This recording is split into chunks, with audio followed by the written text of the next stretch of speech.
How to create weekly assignment schedule on Excel app. So all what you have to do, guys, is go to Microsoft Excel. Now this is the home page, as you can see right here.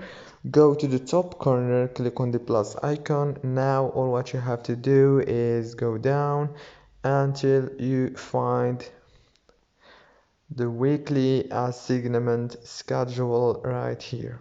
As you can see, now click on it, and here you will be able to edit the schedule easy and fast.